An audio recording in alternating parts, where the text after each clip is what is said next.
ಶಾಂತಿ. ಮುರಳಿಯ ದಿನಾಂಕ 14/4/2026 ಪ್ರಾತಃ ಮುರಳಿ ಬಾಪ್ದಾದ ಮಧುಬನ. ತಂದೆ ತಿಳಿಸುತ್ತಾರೆ, ಮಧುರ ಮಕ್ಕಳೇ, ದೇವತೆ ಆಗಬೇಕಾದರೆ ಅಮೃತವನ್ನು ಕುಡಿಯಿರಿ ಮತ್ತು ಕುಡಿಸಿರಿ. ಅಮೃತ ಕುಡಿಯುವವರೇ ಶ್ರೇಷ್ಠಾಚಾರಿ ಆಗುತ್ತಾರೆ. ಪ್ರಶ್ನೆ: ಈ ಸಮಯದಲ್ಲಿ ಸತ್ಯಯುಗಿ ಪ್ರಜೆಗಳು ಯಾವ ಆಧಾರದ ಮೇಲೆ ತಯಾರಾಗುತ್ತಿದ್ದಾರೆ? ಉತ್ತರ: ಯಾರು ಈ ಜ್ಞಾನದಿಂದ ಪ್ರಭಾವಿತರಾಗುತ್ತಾರೆ, ಬಹಳ ಒಳ್ಳೆಯದು ಎಂದು ಹೇಳುತ್ತಾರೆ. ತುಂಬ ಚೆನ್ನಾಗಿದೆ ಅಂತ ಹೇಳುತ್ತಾರೆ. ಆದರೆ ವಿದ್ಯಾಭ್ಯಾಸ ಮಾಡುವುದಿಲ್ಲ, ಪರಿಶ್ರಮ ಪಡುವುದಿಲ್ಲ, ಅವರು ಪ್ರಜೆಗಳಾಗುತ್ತಾರೆ. ಪ್ರಭಾವಿತರಾಗುವುದು ಅಂದರೆ ಅರ್ಥ ಪ್ರಜೆಗಳಾಗುವುದು. ಸೂರ್ಯವಂಶಿ ರಾಜ ರಾಣಿ ಆಗಲು ಪರಿಶ್ರಮ ಪಡಬೇಕು. ವಿದ್ಯಾಭ್ಯಾಸದ ಮೇಲೆ ಪೂರ್ಣ ಗಮನ ಕೊಡಬೇಕು. ನೆನಪು ಮಾಡಬೇಕು ಮತ್ತು ಮಾಡಿಸುತ್ತಾ ಇರಬೇಕು. ಆಗ ಶ್ರೇಷ್ಠ ಪದವಿ ಸಿಗುತ್ತದೆ. ಸೂರ್ಯವಂಶಿ ರಾಜ ರಾಣಿ ಆಗಬೇಕಂದ್ರೆ ಬಾಬಾ ಹೇಳ್ತಾರೆ, ತುಂಬ ಕಷ್ಟಪಡಿ, ಪರಿಶ್ರಮ ಪಡಿ, ವಿದ್ಯಾಭ್ಯಾಸದ ಕಡೆ ಗಮನ ಕೊಡಿ, ನೆನಪು ಮಾಡುತ್ತಾ ಇರಿ, ಮಾಡಿಸ್ತಾ ಇರಿ, ಆಗ ಶ್ರೇಷ್ಠ ಪದವಿ ಸಿಗುತ್ತೆ. ಗೀತೆ: ತಾವು ರಾತ್ರಿಯೆಲ್ಲ ನಿದ್ದೆ ಮಾಡಿ ಕಳೆದ್ರಿ, ಹಗಲೆಲ್ಲ ತಿಂದು ಕಳೆದಿದ್ದೀರಾ. ಇನ್ನು ಸಂಪಾದನೆಯ ಸಮಯ ಯಾವುದು? ಕೇವಲ ಅಮೃತ ವೇಳೆ. ಅಂದರೆ ಸತ್ಯಯುಗ ತ್ರೇತಾಯುಗ ಪಡೆದಿರುವಂತಹ ಪ್ರಾಪ್ತಿಗಳನ್ನು ಅನುಭವಿಸುತ್ತಾ ಕಳೆದೆವು. ದ್ವಾಪರ ಕಲಿಯುಗ ಅಜ್ಞಾನದ ನಿದ್ದೆಯಲ್ಲಿ ಕಳೆದೆವು. ಈಗ ಸಂಪಾದನೆಯ ಸಮಯ ಕೇವಲ ಸಂಗಮ ಯುಗವಾಗಿದೆ. ಓಂ ಶಾಂತಿ. ಮಕ್ಕಳು ಹಾಡನ್ನು ಕೇಳಿದ್ದೀರಾ? ನಮ್ಮ ಜೀವನ ವಜ್ರ ಸಮಾನವಾಗಿತ್ತು, ಈಗ ಕವಡೆಗಳ ಸಮಾನವಾಗಿದೆ. ಇದಂತೂ ಕಾಮನ್ ಮಾತಾಗಿದೆ. ಬಾಬಾ ಬಹಳ ಸಹಜ ರೀತಿಯಿಂದ ತಿಳಿಸುತ್ತಾರೆ. ಕೆಲವರು ಚಿಕ್ಕ ಮಕ್ಕಳು ತಿಳಿದುಕೊಳ್ಳುತ್ತಾರೆ. ಯಾರೇ ಚಿಕ್ಕ ಮಕ್ಕಳಿದ್ರೂ ಇದನ್ನು ತಿಳ್ಕೊಳ್ತಾರೆ. ಸತ್ಯನಾರಾಯಣನ ಕಥೆಯನ್ನು ತಿಳಿಸಿದಾಗ ಚಿಕ್ಕ ಮಕ್ಕಳು ಸಹ ಕುಳಿತುಕೊಳ್ಳುತ್ತಾರೆ. ಆದರೆ ಆ ಸತ್ಸಂಗಗಳಲ್ಲಿ ಯಾರು ತಿಳಿಸುತ್ತಾರೆ, ಅದೆಲ್ಲವೂ ಕಥೆಗಳು. ಕತೆ ಜ್ಞಾನ ಅಲ್ಲ, ಮಾಡಲ್ಪಟ್ಟಂತಹ ಕಥೆಗಳು ಅಷ್ಟೇ. ಗೀತೆಯ ಕತೆ, ರಾಮಾಯಣದ ಕತೆ, ಭಿನ್ನ ಶಾಸ್ತ್ರಗಳು ಕಥೆಯ ರೂಪದಲ್ಲಿ ಕುಳಿತು ತಿಳಿಸುತ್ತಾರೆ. ಅದೆಲ್ಲ ಕಥೆಗಳು. ಕಥೆಗಳಿಂದ ಯಾವ ಲಾಭವಾಗುತ್ತೆ? ಏನು ಯಾವುದಾದ್ರೂ ಲಾಭ ಆಗತ್ತಾ? ಇದಂತೂ ಸತ್ಯನಾರಾಯಣನ ಕತೆ. ಅಂದರೆ ಅರ್ಥ ನರನಿಂದ ನಾರಾಯಣ ಆಗುವ ಸತ್ಯ ಕತೆ ಅಲ್ವಾ? ಅಲ್ಲೆಲ್ಲ ಕತೆಗಳನ್ನು ಕೇಳ್ತಾರೆ, ಕಿವಿಗೆ ಇಂಪನ್ಸತ್ತೆ. ಮನೆಗೆ ಬಂದಮೇಲೆ ಮತ್ತೆ ಯಥಾಸ್ಥಿತಿ ಆಗಿಬಿಡತ್ತೆ. ಏನು ಪರಿವರ್ತನೆ ಜೀವನದಲ್ಲಿ ಇರುವುದಿಲ್ಲ. ಇಲ್ಲಿ ಬಾಬಾ ಯಾವ ಸತ್ಯನಾರಾಯಣನ ಕಥೆಯನ್ನು ಹೇಳುತ್ತಿದ್ದಾರೆ, ಇದರಿಂದ ನಮ್ಮ ಜೀವನದಲ್ಲಿ ಪರಿವರ್ತನೆ ಇದೆ ಅಂದಾಗ ಸತ್ಯನಾರಾಯಣ ಆಗುವಂತಹ ಸತ್ಯ ಕಥೆಯನ್ನು ಬಾಬಾರವರಿಂದ ಕೇಳುತ್ತಿದ್ದೇವೆ. ಇದನ್ನು ಕೇಳುವುದರಿಂದ ತಾವು ಸತ್ಯನಾರಾಯಣ ಆಗುತ್ತೀರಾ. ಇದು ಅಮರ ಕಥೆಯೂ ಆಗಿದೆ. ತಾವು ಎಲ್ಲರಿಗೂ ನಿಮಂತ್ರಣ ಕೊಡುತ್ತೀರಾ, ಬನ್ನಿ ನಿಮಗೆ ಅಮರ ಕಥೆಯನ್ನು ತಿಳಿಸುತ್ತೇವೆ. ತಾವು ಅಮರಪುರಿಯಲ್ಲಿ ಹೊರಟು ಹೋಗುತ್ತೀರಾ. ಅಂದರೆ ಯಾರು ತಿಳಿದುಕೊಳ್ಳುವುದೇ ಇಲ್ಲ, ಎಷ್ಟು ಹೇಳಿದ್ರೂ ಸಹ. ಶಾಸ್ತ್ರಗಳ ಕಥೆಯನ್ನು ಕೇಳುತ್ತಾ ಬಂದಿದ್ದಾರೆ, ಆದರೆ ಏನು ಪಡೆದುಕೊಂಡಿಲ್ಲ. ಲಕ್ಷ್ಮೀನಾರಾಯಣರ ಮಂದಿರದಲ್ಲಿ ಹೋಗ್ತಾರೆ, ಸರಿ ದರ್ಶನ ಮಾಡ್ಕೊಂಡು ಬರ್ತಾರಷ್ಟೇ. ದರ್ಶನ ಮಾಡ್ಕೊಂಡು ಬರೋಣ ನಡೀರಿ ಅಂತ ಹೋಗ್ತಾರೆ. ಮಹಾತ್ಮಗಳ ದರ್ಶನ ಮಾಡಿ ಬರುತ್ತಾರೆ.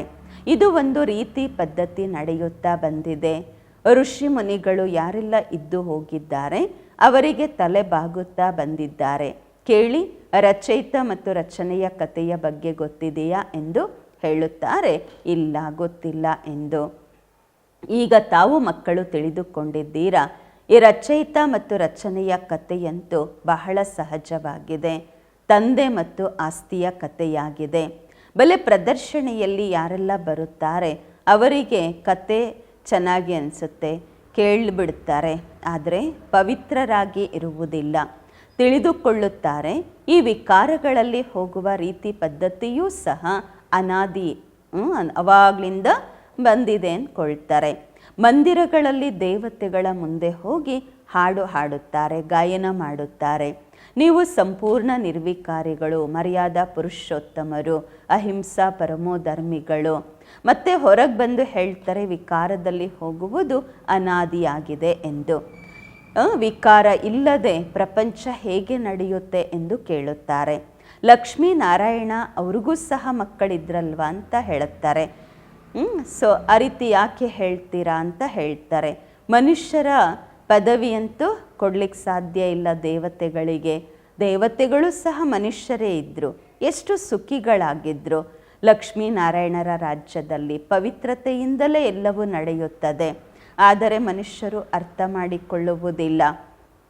ತಾವು ಮಕ್ಕಳಿಗೆ ತಂದೆ ಬಹಳ ಸಹಜ ಮಾತನ್ನು ತಿಳಿಸುತ್ತಾರೆ.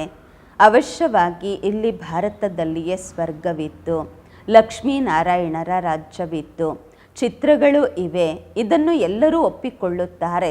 ಸತ್ಯಯುಗದಲ್ಲಿ ಅವರ ರಾಜ್ಯವಿತ್ತು, ಅಲ್ಲಿ ಯಾವ ದುಃಖವೂ ಇರಲಿಲ್ಲ, ಸಂಪೂರ್ಣ ನಿರ್ವಿಕಾರಿಗಳಾಗಿದ್ದರು. ಅವರ ಮಂದಿರವೂ ಸಹ ದೊಡ್ಡ ದೊಡ್ಡದು ತಯಾರಾಗಿತ್ತು. ಅವರು ಇದ್ದು 5,000 ವರ್ಷಗಳಾಗಿವೆ. ಈಗ ದೇವತೆಗಳು ಇಲ್ಲ, ಸತ್ಯಯುಗ ಇಲ್ಲ, ಈಗಂತೂ ಕಲಿಯುಗವಾಗಿದೆ. ಕಲಿಯುಗದಲ್ಲಿಯೂ ಕೂಡ ಅಂತಿಮ ಸಮಯ. ಮನುಷ್ಯರು ಪರಸ್ಪರದಲ್ಲಿ ಜಗಳ ಕಲಹ ಮಾಡಿಕೊಳ್ಳುತ್ತಿರುತ್ತಾರೆ. ಭಗವಂತ ಮೇಲೆ ನಿರ್ವಾಣ ಧಾಮದಲ್ಲಿ ಇರುವವರಾಗಿದ್ದಾರೆ. ವಾಸ್ತವದಲ್ಲಿ ನಾವು ಆತ್ಮರೂ ಸಹ ಅಲ್ಲಿ ಇರುತ್ತೇವೆ. ಇಲ್ಲಿ ಪಾತ್ರ ಮಾಡಲು ಬಂದಿದ್ದೇವೆ. ಮೊದಲು ನಾವು ಲಕ್ಷ್ಮೀನಾರಾಯಣರ ರಾಜ್ಯದಲ್ಲಿ ಇದ್ದೆವು. ಅಲ್ಲಿ ಬಹಳ ಸುಖ, ಶಾಂತಿ, ಆನಂದ ಇತ್ತು. ಮತ್ತು 84 ಜನ್ಮಗಳನ್ನು ಪಡೆದೆವು. ಗಾಯನವೂ ಇದೆ 84 ಜನ್ಮಗಳ ಚಕ್ರ ಎಂದು. ನಾವು ಸೂರ್ಯವಂಶದಲ್ಲಿ 1250 ವರ್ಷಗಳ ಕಾಲ ರಾಜ್ಯ ಮಾಡಿದೆವು. ಅಲ್ಲಿ ಅಪಾರವಾದ ಸುಖವಿತ್ತು, ಸಂಪೂರ್ಣ ನಿರ್ವಿಕಾರಿಗಳಾಗಿದ್ದೆವು. ವಜ್ರ ವೈಡೂರ್ಯಗಳ ಮಹಲ್ಲುಗಳಿದ್ದವು. ನಾವೇ ರಾಜ್ಯ ಮಾಡಿದೆವು.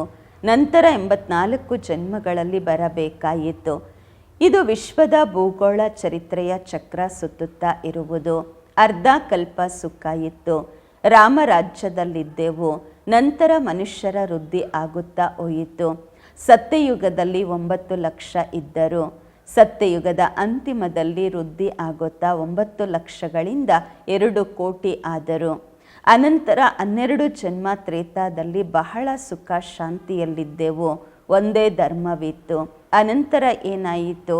ನಂತರ ರಾವಣ ರಾಜ್ಯ ಪ್ರಾರಂಭವಾಯಿತು. ರಾಮರಾಜ್ಯ ಮತ್ತು ರಾವಣ ರಾಜ್ಯ ನೋಡಿ ಬಹಳ ಸಹಜವಾಗಿ ತಿಳಿಸುತ್ತಿದ್ದೇನೆ ಅಂತಾರೆ ಬಾಬಾ. ಚಿಕ್ಕ ಚಿಕ್ಕ ಮಕ್ಕಳಿಗೂ ಸಹ ಈ ರೀತಿ ತಿಳಿಸಬೇಕು. ಮತ್ತೇನಾಯಿತು? ದೊಡ್ಡ ದೊಡ್ಡ ಚಿನ್ನದ ಮಹಲ್ಲುಗಳು, ವಜ್ರ ವೈಡೂರ್ಯಗಳ ಮಹಲ್ಲುಗಳಿದ್ದವು. ಭೂಕಂಪದಲ್ಲಿ ಒಳಗೆ ಹೊರಟೋಯ್ತು. ಭಾರತವಾಸಿಗಳು ವಿಕಾರಿಗಳಾಗಿರುವುದರಿಂದ ಅರ್ಥಕ್ವೈಕ್ ಆಯಿತು. ದೇವತೆಗಳೇ ವಿಕಾರಿಗಳಾದ ಕಾರಣ ಭೂಕಂಪವಾಯಿತು. ಮತ್ತು ರಾವಣ ರಾಜ್ಯ ಪ್ರಾರಂಭವಾಯಿತು. ಪವಿತ್ರರಿಂದ ಅಪವಿತ್ರರಾದರು. ಹೇಳ್ತಾರಲ್ವ, ಚಿನ್ನದ ಲಂಕೆ ಭೂಮಿಯ ಒಳಗೆ ಹೊರಟೋಯ್ತೆಂದು. ಏನೂ ಉಳಿದಿಲ್ಲ ಅಲ್ವಾ? ಅದರಿಂದ ಮತ್ತೆ ಮಂದಿರಗಳೆಲ್ಲ ತಯಾರಾಗುತ್ತವೆ. ಭಕ್ತಿ ಮಾರ್ಗ ಪ್ರಾರಂಭವಾಯಿತು. ಮನುಷ್ಯರು ವಿಕಾರಿಗಳಾಗಲಿಕ್ಕೆ ಶುರುವಾದ ಮೇಲೆ ಅನಂತರ ರಾವಣ ರಾಜ್ಯ ನಡೀತಾ ಬಂತು. ಆಯುಷ್ಯು ಕಡಿಮೆ ಆಯಿತು. ನಾವು ನಿರ್ವಿಕಾರಿ ಯೋಗಿಗಳಿಂದ ವಿಕಾರಿ ಭೋಗಿಗಳಾದೆವು. ಯಥಾ ರಾಜ ರಾಣಿ ತಥಾ ಪ್ರಜೆ, ಎಲ್ಲರೂ ವಿಕಾರಿಗಳಾದರು. ಈ ಕತೆ ಎಷ್ಟು ಸಹಜವಾಗಿದೆ. ಚಿಕ್ಕ ಚಿಕ್ಕ ಮಕ್ಕಳು ಸಹ ಈ ಕಥೆಯನ್ನು ಹೇಳಿದರೆ ದೊಡ್ಡ ದೊಡ್ಡ ವ್ಯಕ್ತಿಗಳ ಮುಖ ಕೆಳಗೆ ಆಗುತ್ತೆ. ದೊಡ್ಡ ದೊಡ್ಡ ವ್ಯಕ್ತಿಗಳು ಕೂಡ ತಲೆ ಬಾಗ್ತಾರೆ. ಚಿಕ್ಕ ಚಿಕ್ಕ ಮಕ್ಕಳು, ಕುಮಾರಿಯರು ಈ ಜ್ಞಾನವನ್ನು ತಿಳಿಸಿದ್ದಾರೆ. ಈಗ ಬಾಬಾ ಕುಳಿತು ತಿಳಿಸುತ್ತಾರೆ. ಅವರೇ ಜ್ಞಾನ ಸಾಗರ ಪತಿತ ಪಾವನ ಆಗಿದ್ದಾರೆ. ಒಳ್ಳೆಯದು. ದ್ವಾಪರಯುಗದಲ್ಲಿ ವಿಕಾರಗಳಿಗೆ ವಶರಾಗಿ ಪತಿತರಾಗ್ಬಿಟ್ವಿ. ಅನಂತರ ಅನ್ಯ ಧರ್ಮದವರು ಶುರುವಾದರು ಬರಲಿಕ್ಕೆ. ಅಮೃತದ ಯಾವ ನಶೆ ಇತ್ತು ಅದು ಸಮಾಪ್ತಿಯಾಯಿತು. ಜಗಳ ಕಲಹವಾಗಲು ಪ್ರಾರಂಭವಾಯಿತು. ದ್ವಾಪರ ಯುಗದಿಂದ ಹಿಡಿದು ನಾವು ಬೀಳುತ್ತಾ ಕಲಿಯುಗದಲ್ಲಿ ಮತ್ತಷ್ಟು ವಿಕಾರಿಗಳಾದೆವು. ಕಲ್ಲುಗಳ ಮೂರ್ತಿಗಳನ್ನು ತಯಾರು ಮಾಡುತ್ತಾ ಬಂದೆವು. ಹನುಮಂತ, ಗಣೇಶ, ಇನ್ನು ಅನೇಕ ಮೂರ್ತಿಗಳು. ಕಲ್ಲು ಬುದ್ಧಿ ಉಳ್ಳವರಾದ ಕಾರಣ ಕಲ್ಲುಗಳ ಗೊಂಬೆಗಳಿಗೆ ಪೂಜೆ ಮಾಡಲು ಪ್ರಾರಂಭ ಮಾಡಲಾಯಿತು.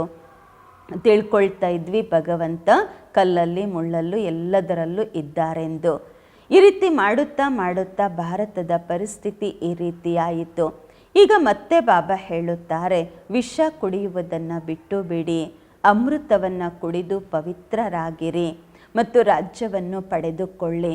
ವಿಷವನ್ನು ಬಿಟ್ಟಾಗ ತಾವು ಮನುಷ್ಯರಿಂದ ದೇವತೆಗಳಾಗುತ್ತೀರಾ. ಆದರೆ ಮನುಷ್ಯರು ವಿಷವನ್ನು ಬಿಡುವುದೇ ಇಲ್ಲ. ವಿಷಕ್ಕಾಗಿ ಎಷ್ಟು ಒಡೆಯುತ್ತಾರೆ, ಬೇಜಾರು ಮಾಡಿಸ್ತಾರೆ.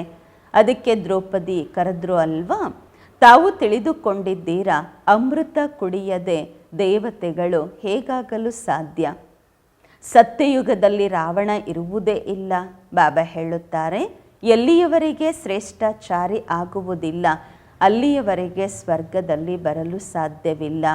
ಯಾರು ಶ್ರೇಷ್ಠಾಚಾರಿಗಳಿದ್ದರೂ ಅವರು ಈಗ ಭ್ರಷ್ಟಾಚಾರಿಗಳಾಗಿದ್ದಾರೆ. ಈಗ ಪುನಃ ಅಮೃತವನ್ನು ಕುಡಿದು ಶ್ರೇಷ್ಠಾಚಾರಿ ಆಗಬೇಕು. ಬಾಬಾ ಹೇಳುತ್ತಾರೆ, ನನ್ನನ್ನು ನೆನಪು ಮಾಡಿರಿ. ಏನು ಈ ಗೀತೆಯನ್ನು ಮರೆತಿದ್ದೀರಾ? ಗೀತೆಯನ್ನು ರಚಿಸಿದ್ದು ನಾನೇ, ಆದರೆ ಹೆಸರು ಬರೆದಿದ್ದೀರಾ ಕೃಷ್ಣನ ಹೆಸರು. ಈ ಲಕ್ಷ್ಮೀನಾರಾಯಣರಿಗೆ ಈ ರಾಜ್ಯವನ್ನು ಯಾರು ಕೊಟ್ಟರು? ಅವಶ್ಯವಾಗಿ ಭಗವಂತನೇ ಕೊಟ್ಟಿರುವಂತಹದ್ದು. ಲಕ್ಷ್ಮೀನಾರಾಯಣ ಆಗಕ್ಕಿಂತ ಮೊದಲ ಜನ್ಮದಲ್ಲಿ ಭಗವಂತ ಅವರಿಗೆ ರಾಜಯೋಗ ಕಲಿಸಿದರು. ಆದರೆ ಹೆಸರು ಬರೆದಿದ್ದೀರಾ ಕೃಷ್ಣನದು. ಅಂದಾಗ ತಿಳಿಸುವ ಅಭ್ಯಾಸವು ತಾವು ಮಕ್ಕಳಿಗೆ ಬೇಕು. ಬಹಳ ಸಹಜ ಕಥೆಯಾಗಿದೆ. ಬಾಬರವರಿಗೆ ಎಷ್ಟು ಸಮಯ ಹಿಡಿಸ್ತು? ಅರ್ಧ ಗಂಟೆಯಲ್ಲಿ ಇಷ್ಟು ಸಹಜ ಮಾತನ್ನು ತಿಳಿದುಕೊಳ್ಳಲಾಗುವುದಿಲ್ಲ.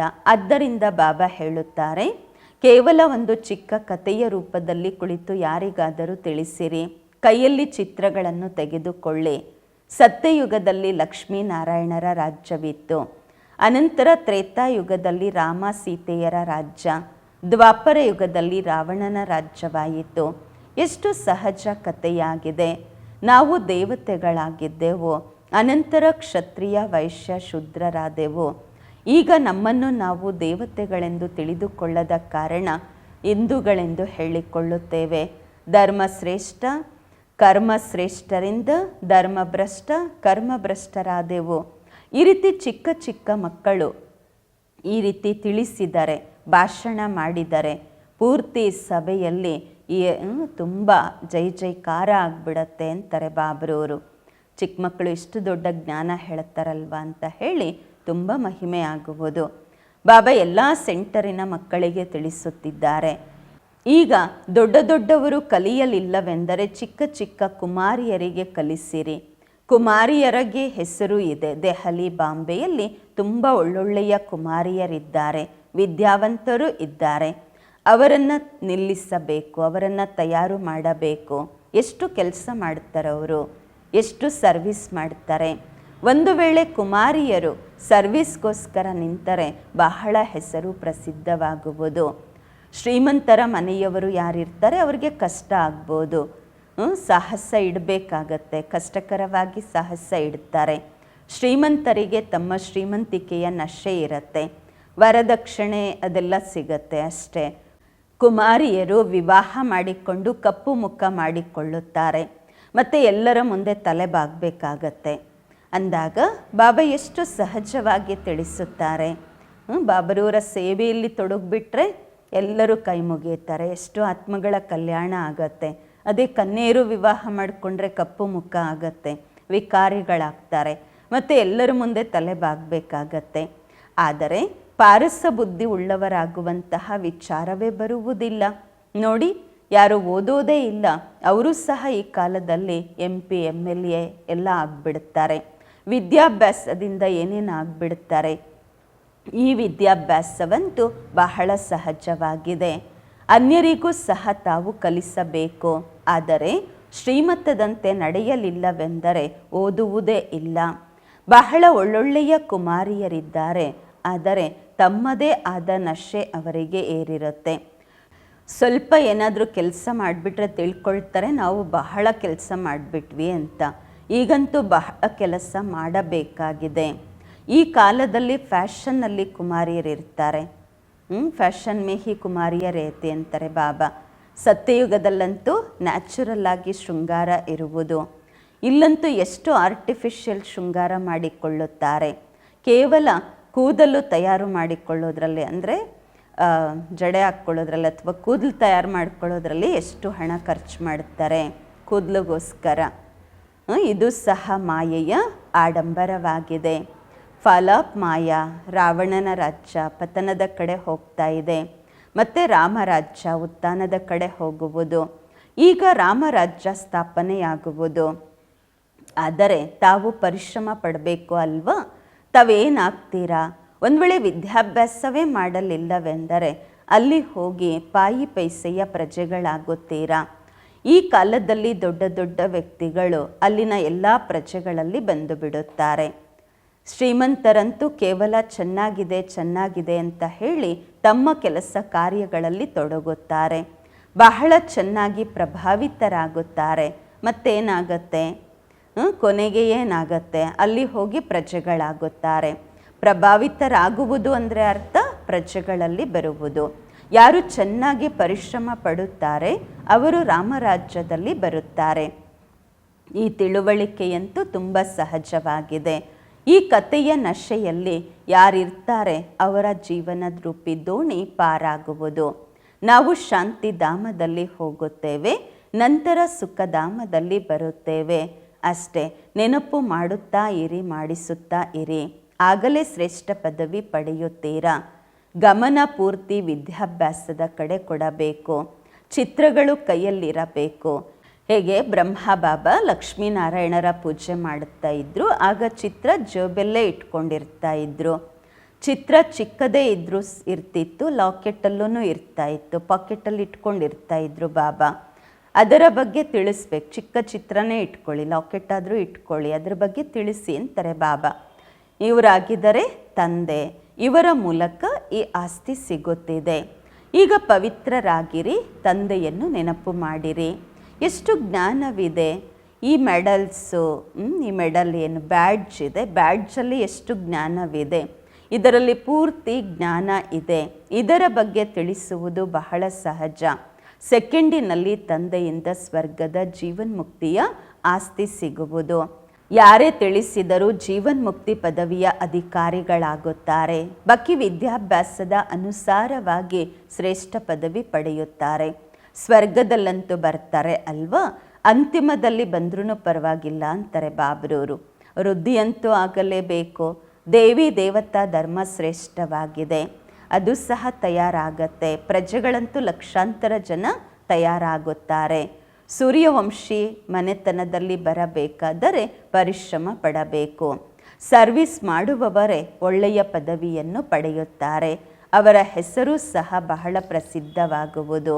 ಹೇಗೆ ಕುಮಾರಿಕಾ ದಾದಿ, ಜಾನಕಿ ದಾದಿ, ಇನ್ನು ಕೆಲವು ದಾದಿಯರು ಒಳ್ಳೆಯ ಸೆಂಟರ್ಸನ್ನು ಸಂಭಾಲನೆ ಮಾಡ್ತಾಯಿದ್ರು, ತುಂಬ ಚೆನ್ನಾಗಿ ಸರ್ವಿಸ್ ಮಾಡ್ತಾಯಿದ್ರು, ಸೆಂಟರ್ ಸಂಭಾಲನೆ ಮಾಡ್ತಾಯಿದ್ರು, ಯಾವುದೇ ಘರ್ಷಣೆ ಇರಲಿಲ್ಲ. ಬಾಬಾ ಹೇಳುತ್ತಾರೆ, ಮಕ್ಕಳೇ ಕೆಟ್ಟದ್ದನ್ನು ನೋಡಬೇಡಿ, ಹೇಳಬೇಡಿ, ಮಾತನಾಡಬೇಡಿ ಎಂದು. ಮತ್ತೆಯೂ ಸಹ ಕೆಲವು ಮಕ್ಕಳು ಅಂತಹ ಮಾತುಗಳನ್ನು ಮಾತನಾಡುತ್ತಿರುತ್ತಾರೆ. ಆ ರೀತಿ ಕೆಟ್ಟ ಮಾತುಗಳನ್ನು ಮಾತನಾಡುವಂತಹವರು ಈ ಸತ್ಯಯುಗದಲ್ಲಿ ಹೋಗಿ ಏನಾಗ್ತಾರೆ? ಇಷ್ಟು ಸಹಜ ಸರ್ವಿಸನ್ನು ಸಹ ಮಾಡುವುದಿಲ್ಲ. ಚಿಕ್ಕ ಚಿಕ್ಕ ಮಕ್ಕಳು ಸಹ ಇದನ್ನು ತಿಳಿಸಬಹುದು, ಹೇಳ್ಬಹುದು ಬೇರೆಯವರಿಗೆ. ಮಂಗಗಳ ಸೇನೆಯ ಪ್ರಸಿದ್ಧಿ ಇದೆ ಅಲ್ವಾ?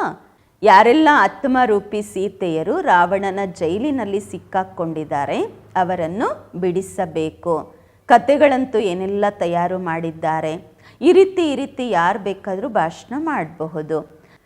ಬಾಕಿ ಕೇವಲ ಹೇಳುತ್ತೀರಾ ಇಂತಹವರು ತುಂಬ ಪ್ರಭಾವಿತರಾಗ್ದರೆಂದು. ಕೇಳಿ, ನೀವೇನಾಗ್ಲಿಕ್ಕೆ ಬಯಸ್ತೀರಾ ಅಂತ. ಯಾರು ಪ್ರಭಾವಿತರಾಗ್ತಾರಲ್ವ ಅವರನ್ನು ಕೇಳಿ, ನೀವೇನಾಗಲಿಕ್ಕೆ ಬಯಸ್ತೀರಾ ಎಂದು. ಕೇವಲ ಬೇರೆಯವರಿಗೆ ಹೇಳ್ತಾರೆ ಇವರ ಜ್ಞಾನ ತುಂಬ ಚೆನ್ನಾಗಿದೆ ಎಂದು. ಸ್ವಯಂ ತಿಳಿದುಕೊಳ್ಳುವುದಿಲ್ಲ. ಇದರಿಂದ ಏನು ಲಾಭ? ಬಂದು ತಿಳ್ಕೊಂಡ್ರೆ, ಈ ಮಾರ್ಗದಲ್ಲಿ ನಡೆದ್ರೆ ಅಲ್ವಾ ಏನಾದರೂ ಪ್ರಾಪ್ತಿ ಆಗತ್ತೆ. ಒಳ್ಳೆಯದು. ಮಧುರಾತಿ ಮಧುರ ಅಗಲಿ ಹೋಗಿ ಮರಳಿ ಸಿಕ್ಕಿರುವ ಮಕ್ಕಳ ಪ್ರತಿಯಾಗಿ ಮಾತ್ಪಿತಾ ಬಾಪ್ ದಾದಾರವರ ನೆನಪು, ಪ್ರೀತಿ, ಬೆಳಗಿನ ವಂದನೆಗಳು. ಆತ್ಮಿಕ ಮಕ್ಕಳಿಗೆ ಆತ್ಮಿಕ ತಂದೆಯ ನಮಸ್ಕಾರಗಳು. ನಾವು ಆತ್ಮಿಕ ಮಕ್ಕಳಿಂದ ಆತ್ಮಿಕ ಮಾತ್ಪಿತಾ ಬಾಪ್ ದಾದಾರವರಿಗೆ ನೆನಪು, ಪ್ರೀತಿ, ಬೆಳಗಿನ ವಂದನೆಗಳು ಹಾಗೂ ನಮಸ್ಕಾರಗಳು. ಧಾರಣೆಗಾಗಿ ಮುಖ್ಯ ಸಾರ. ಫಸ್ಟ್ ಪಾಯಿಂಟು, ಪಾರಸ ಬುದ್ಧಿ ಉಳ್ಳವರಾಗಲು ವಿದ್ಯಾಭ್ಯಾಸದ ಕಡೆ ಪೂರ್ಣ ಗಮನ ಕೊಡಬೇಕು. ಶ್ರೀಮತ್ತದಂತೆ ಓದಬೇಕು ಮತ್ತು ಓದಿಸಬೇಕು. ಹದ್ದಿನ ಶ್ರೀಮಂತಿಕೆಯ ನಶೆ, ಫ್ಯಾಷನ್ನು ಅದೆಲ್ಲವನ್ನು ಬಿಟ್ಟು ಈ ಬೇಹದ್ದಿನ ಸೇವೆಯಲ್ಲಿ ತೊಡಗಬೇಕು. 2ನೇ ಪಾಯಿಂಟು, ಕೆಟ್ಟದ್ದನ್ನು ನೋಡಬಾರದು, ಹೇಳಬಾರದು, ಕೇಳಬಾರದು, ಯೋಚನೆಯೂ ಮಾಡಬಾರದು. ಯಾವುದೇ ವ್ಯರ್ಥ ಮಾತುಗಳನ್ನು ಮಾತನಾಡಬಾರದು.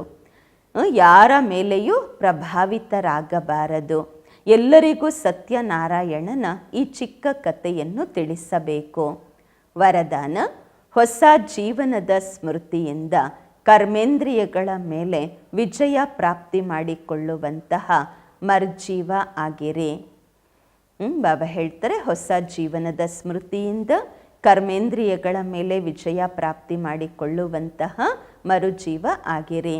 ವರದಾನದ ವಿಶ್ಲೇಷಣೆ: ಯಾವ ಮಕ್ಕಳು ಪೂರ್ತಿ ಮರ್ಜೀವ ಆಗಿದ್ದಾರೆ ಅವರಿಗೆ ಕರ್ಮೇಂದ್ರಿಯಗಳ ಆಕರ್ಷಣೆ ಇರುವುದಿಲ್ಲ. ಮರ್ಜೀವ ಆಗುವುದು ಅಂದರೆ ಅರ್ಥ ಎಲ್ಲ ಕಡೆಯಿಂದ ಮರ್ಚುಕೆ, ಸತ್ತು ಹೋಗಿರುವಂಥದ್ದು. ಹಳೆಯ ಆಯುಷ್ಯೆಲ್ಲ ಸಮಾಪ್ತಿಯಾಯಿತು.